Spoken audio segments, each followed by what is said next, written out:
Hi everybody, and I have Fiona Blades with me today. Now Fiona is part of a very interesting company who I got to hear about through their work with Cranfield School of Management that was showcased in an HBR article. And the company that Fiona founded is called Mesh Experience. And Fiona's going to talk a little bit about Mesh Experience and the work they do in terms of marketing investment and customer experience. But first, Fiona, if you just give a little intro to yourself and then we'll get into that topic. Thank you. Thank you very much for that kind introduction, Stephen. Little introduction then from me. I started my career in marketing on pet food many years ago, and then I moved into advertising at agencies like Lear Burnett. And that was where I realized that it wasn't just the advertising that was going to have an impact on people's brand decisions, that we really needed to understand every experience that people had with brands. I set up Mesh Experience in 2006. And we have offices now in London, New York, and Sao Paulo. And I'm lucky enough to be speaking to you from our New York office. Fantastic. So could you just, now I understand what you do as looking at real-time experience tracking, essentially. And this gets a greater level of detail on how customers think and feel. Do you just want to give us first an overview of the type of activity, whether that's correct or whether you want to go a little bit more detail, and then we'll talk how about that helps in terms of marketing investment? Yes, absolutely. That's a very good description, Stephen. We have this approach that we call real-time experience tracking. And essentially what we do is to tell us whatever they're seeing in terms of the experiences they have during a particular week. So we'll choose a category. Let's say it's something like soft drinks. Yeah. And we'll ask people to tell us whenever they see anything to do with Coca-Cola, Pepsi, Lilt, or another soft drink brand. And we do this still through text messaging mainly, but you can do it through apps as well. And we would ask them which brand it was that they've seen, Cola be Pepsi. Which touch point was that through? Was it TV, online, in store, seeing somebody else drinking? Yeah. And then we'd ask, and how did that make you feel? On a score of 1 to 5, was it very negative to very positive? And how likely did it make you to choose that brand next time? Much less likely to much more likely. So people were going around, they see somebody else drinking Coca-Cola and they send us a text, and then they see a poster that advertises it with a meal deal and they send us a text. And all of those experiences go into an online diary, and Yes. there we remind people to upload photos of those experiences and to give us more details about exactly what the poster was, where they were, who they were with. So we get an enormous amount of richness around all of these experiences that people capture. And around that, before they start, we find out their brand perceptions. And at the end of the time that they're working with us, we find out their brand perceptions. We work out which touch points are impacting positively on brand consideration. That's fantastic. So it's giving greater granularity about what really happens, what really impacts people. Because from surveys, I guess, they're fairly general. After the event, you forget. But there's many things that influence you in the moment that you've forgotten. So this is really shining a light on what really happens. Is that basically right? It is. It's absolutely that, because you will remember maybe that you've seen a poster, but will you remember how you felt about that the Yeah. third time you saw it versus the 16th time you saw it? Yeah. And we will know because we've captured that in the moment. So the emotional attachment is also really important, because it's very difficult to recall emotion. Yeah. And of course, that in the moment, that emotional effect will affect how you behave in the moment and potentially affect how you think after the moment, but you've just forgotten that sense of what it's like. So, Yes, and an interesting thing is that we found for one client, the experiences that their customers were having with a competitor when they became very persuasive, so they were much more likely to choose that brand. we actually saw churn go up in 3 weeks. So that was the lag from actually seeing these persuasive experiences coming through to seeing churn in the call center. So that means you can then start to predict what might happen, and you can start to take action from a marketing perspective. So tell me about the marketing investment side a little bit more, about how you've helped and what your ideas are around this as a better way to judge where you invest in marketing. Well, the first question we ask from a marketing director is, can you draw a pie chart of where you're investing your money? And normally they can do that. So they'll know that 20% is in TV and 30% is online and 10% is on radio. So they can draw that pie chart. But of course, what we're pushing out as marketers into the market versus what people are picking up can be very different. And so the next question we say is, do you know how people are experiencing your brand? Yeah. And of course, much is not through paid media. And some of the most important and powerful moments are things like the consumption moments. They are calling a call center. They're seeing somebody else drinking the brand. And all of these can often be missed when people are just thinking about the investment decisions that they're making. So we pick up all of those experiences and we can draw that pie chart, which says, your customers are having only 10% of their experiences through TV, but 20% are consuming the product, and 15% are seeing other consuming the product. And what's more, it's seeing other people that is really impacting on brand consideration. So that's where we would start.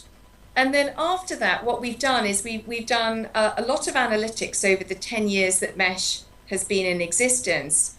And we've been able to see that share of experience, so the share that Coca-Cola has got versus Pepsi, for example, correlates very strongly with market share. And previously, academic work had looked at comparing share of voice with market share. But of course, share of voice only looks at the paid media. Yes. And it doesn't even look at what has picked up. It only looks at what we push out. So share of experience is a much better metric in terms of thinking about the growth of your brand. So if you've got a market share of 10%, we would suggest that you might want to ensure that you've got a share of experience of maybe 12% or 15% in order to grow. Yes. So beyond, sorry, you carry on, Stephen. No, go on. Beyond. Okay. So we built a model. We built a model around this, which talks about quantity of experiences, which is the share of experience. Yes. But it's not just any experience. So we know that experiences through some channels are more important than through others in terms of impacting on brand consideration. And not surprisingly, those are very often the ones with personal contact. So it could be going into a car dealership. It could be speaking to a mobile phone operator on the phone. So the ones that involve personal contact tend to be the most potent. We can then have a look, though, at the difference between a positive experience and a negative experience. And we've done analytics, and it's different for different categories. But on average, if you have a positive experience, it has 3 times the impact on brand consideration that a neutral one has. So it's really important to not just get lots of experiences and look for the most cost-efficient ones, but to try and get as many positive ones as you can. Yes. And because we can go down to that granular detail that you described, we can say, how can you get a positive experience? What are the levers to pull? And we'll know whether seeing the TV ad on a Saturday or a Monday is likely to generate a better response. Yes. We'll know whether this message or this message is likely to generate one. So it provides a blueprint, really, for marketers to be able to think about how they should be investing their money. And what I like is you got the context. It's not a survey question. You know where it was, what it was that people were rating so impactful. But how many people do you need to do this? Do you need hundreds of people to walk the experience and provide SMS data back, or do you need tens of people? What's your advice?